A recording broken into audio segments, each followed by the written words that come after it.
Have you reflected on your actions? It looks like you didn't come home last night, but if you feel bad for what you said, then I want you to call me. I really hope you're adult enough to accept that what you said was wrong.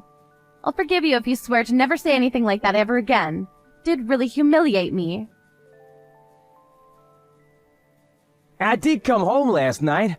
It was early in the morning, so I was considerate enough to not wake you up. I slept on the couch for an hour or two.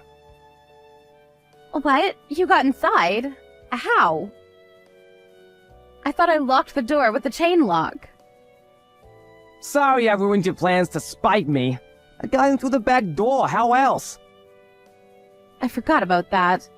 But why would you come back and leave for work again without saying anything? Do you really not feel bad for saying what you did? You should be reflecting on your actions, not finding ways to avoid apologizing to me. I should be reflecting on my actions? Well, you're right. In some ways, it was wrong of me to be so critical of the dinners you make for me. I shouldn't complain, since it's better than not getting anything at all, and I do feel bad. But you have to meet me halfway here. You can't honestly think that I'm completely in the wrong, Natalie. Why should I? You're in the wrong. I've asked you so many times to stop doing that with the food, but you still do it. I had enough, so I complained, so sue me. You just want to complain about my cooking skills. Your cooking skills were fine until recently. I had nothing to complain about up until now. But one day, all of a sudden, you started putting blue cheese in everything. Every single dinner for the past few weeks has contained it in solid or dressing form. You can't seriously believe that I wouldn't complain about that, would you? It's not normal. Do you really think everything tastes good with blue cheese in it? If you don't like it, then don't eat it. Blue cheese is good for your health. It has high calcium content. That means that it's good for your bones. Don't complain when I'm only thinking about making a balanced diet for you. And you're just over-exaggerating. Of course I wouldn't put blue cheese and stuff if I didn't think it would taste good. The stew I made the other night tasted fine. That's a poor excuse. You were eating around the crumbs. You clearly didn't want to eat it either. If it's so healthy, then you should be able to eat it with stew. And FYI, it's not balanced if it's in every meal.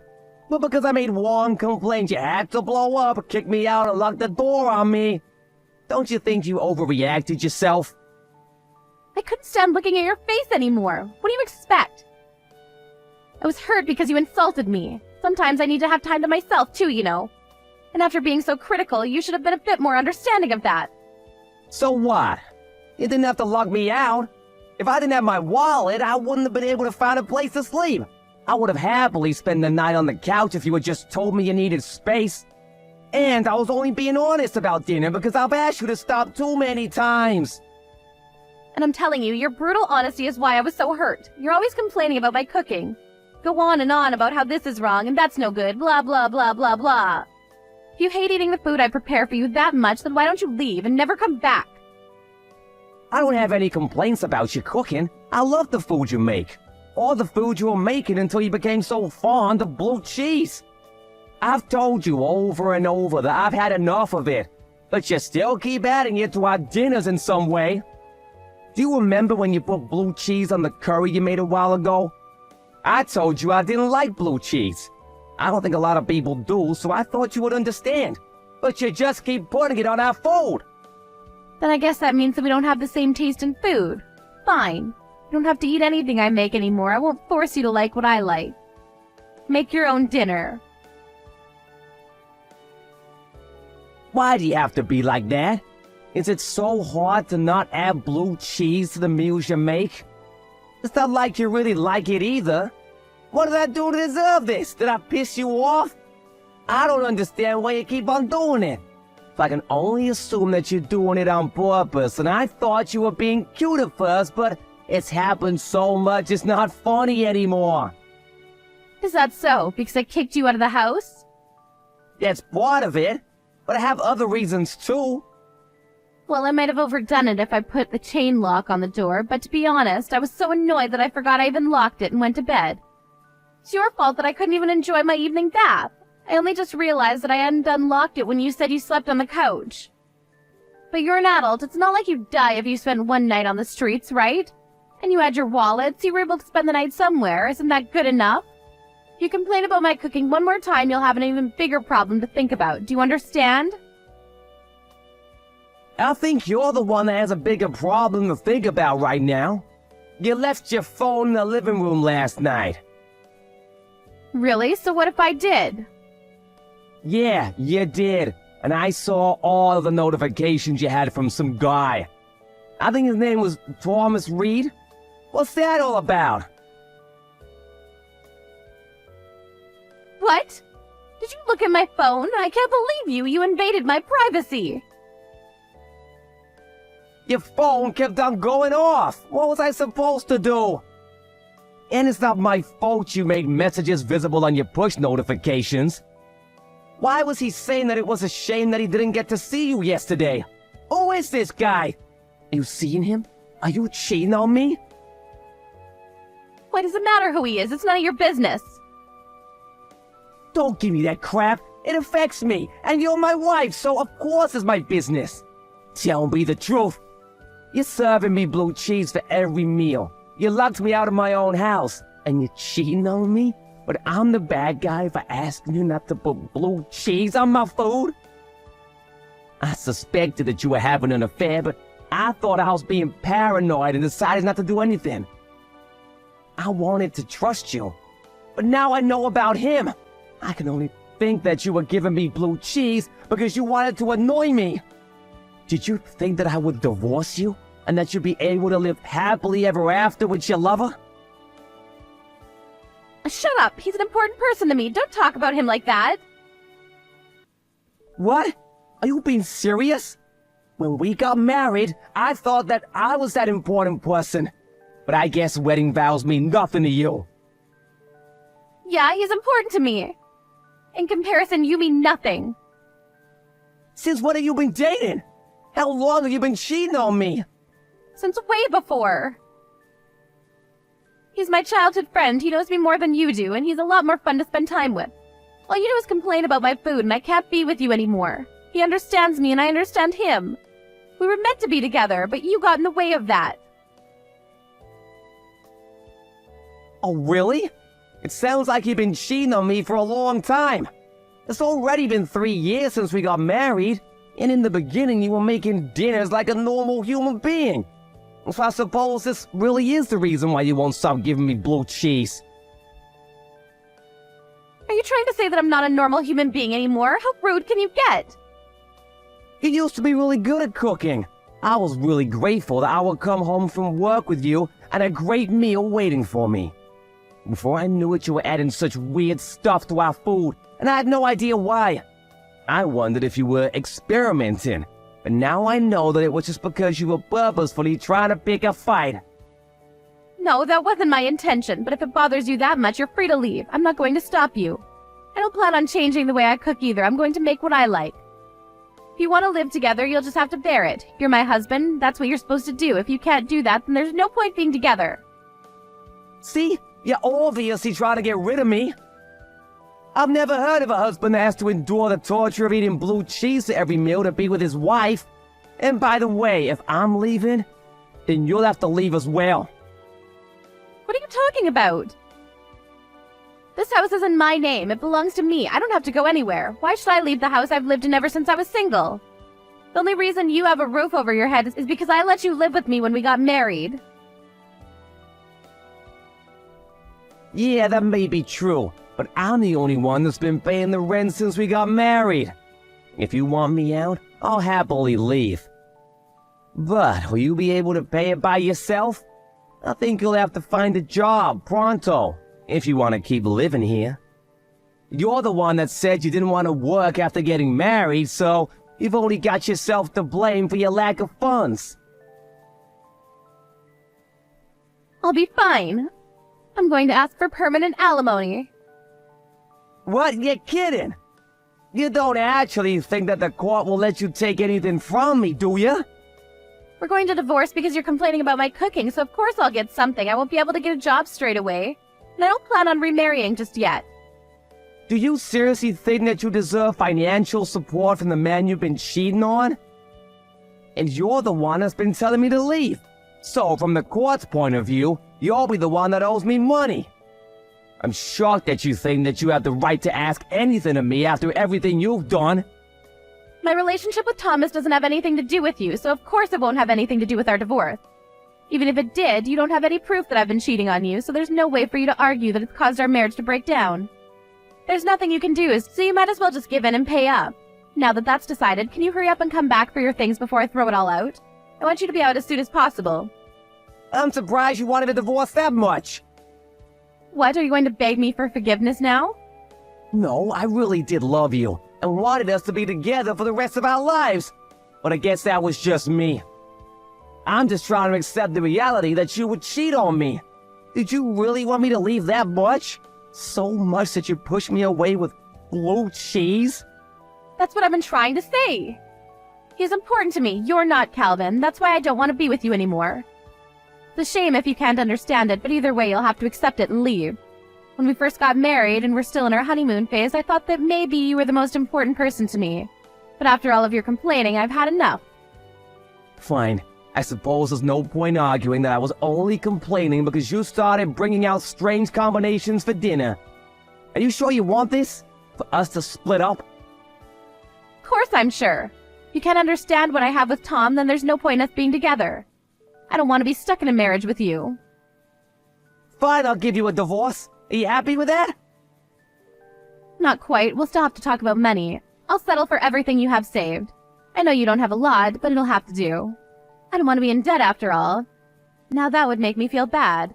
You should be grateful that I'm so forgiving. But even with your minute savings, I should be able to live without any worries for a while. I think that's the best way we can settle this. I'm not paying you anything. But I'm gonna talk to a lawyer and see what I can demand from you. I'm not leaving this marriage with nothing.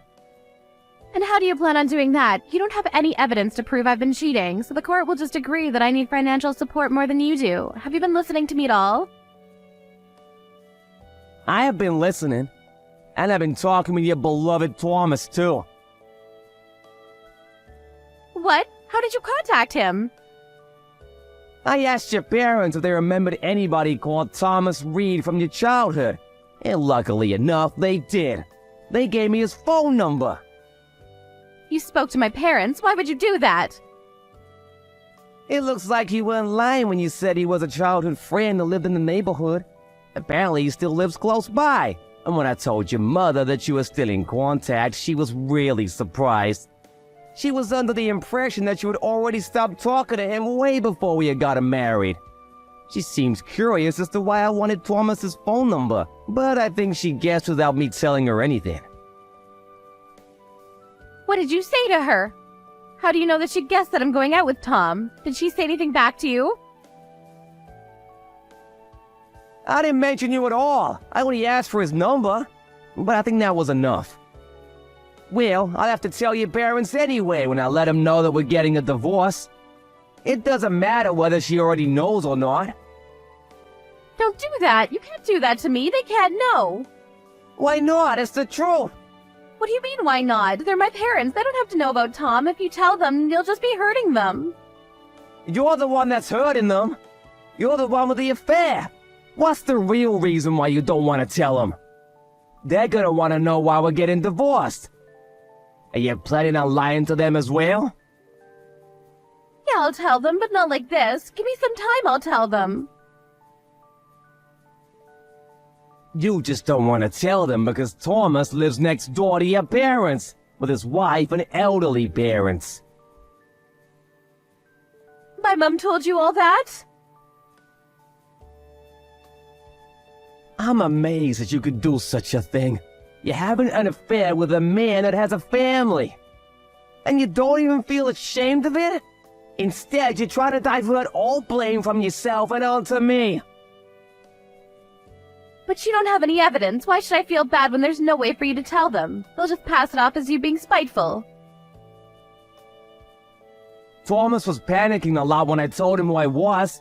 He sensed why I was calling him and promised that he would give me anything I wanted as long as I didn't tell his wife. He offered to give me photos, even screenshots of your messages without me asking him. You're lying. You're just saying that so it'll give up. Tom would never betray me like that. I don't believe you. It looks like you were the only one that thought your affair meant something. The most important thing to Thomas was that his wife didn't find out he was cheating. Apparently, she's pregnant and having a tough time dealing with it. So he doesn't want to stress her out right now. He seems really desperate that she doesn't find out. But he told me that he loves me more than he loves his wife. He's supposed to not care about his wife at all. He's just saying all of that because he's working in the company his wife's parents own. I know that he loves me, he just can't say anything because he might lose his job. He'll protect me when he has to. Are you sure about that? It didn't take him long to decide what his priorities were. He sold you out the second he found out what I wanted with him.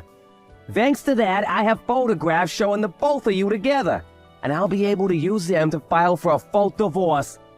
He coughed up evidence without a problem, so I plan to keep my promise of not telling his wife. But I don't know what will happen if I tell your mother. She might go next door and tell Thomas's wife and parents what's happening between the two of you. You can't let that happen. Nothing good will come of that. You'll destroy a family. Please don't do that. Tom will hate me if that happens. He won't ever want to be with me ever again. I'll lose him. Tom this, Tom that. Even in this situation, you're still only thinking about yourself and him. You don't have a thought to spare for the man you married. You won't even own up to what you've done. You're the ones that are destroying the lives of those around you. If you're gonna act like that, then I have no choice. I'm gonna demand that you don't get any alimony. You can leave my stuff as it is. I'll collect it another day. I'm not coming back today. I've already found a friend who'll let me stay on their couch for a few days until I find my own place. Wait, please. I'll do whatever you ask. I won't put weird stuff in your meals anymore. I won't do anything to provoke you anymore. Let's work on our marriage, so please don't do anything that will ruin Tom's relationship with his wife. I just don't want him to hate me. We're already way past that point. You cheated on me. Do you really think that it'll be that easy to work on our marriage when you won't accept that you're at fault here? It's done. I've already spoken to your mother. Now, all you have to do is talk to my lawyer about preventing you from taking any more of my money. Our marriage is over, and you won't be able to leech off of me anymore. And your lover probably won't want to meet you ever again. But look on the bright side.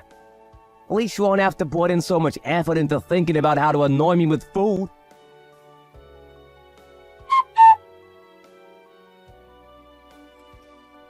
After hearing about the divorce and the reason that led to it from Calvin, Natalie's mother headed straight to the Reed's house next door to speak with Thomas and his wife. Just as expected. Calvin didn't talk to Thomas's wife directly, but she ended up finding out about everything anyway. Natalie tried looking for Calvin in the hope that she could make amends, but it looked like he had already moved on from his friend's couch and found a new apartment.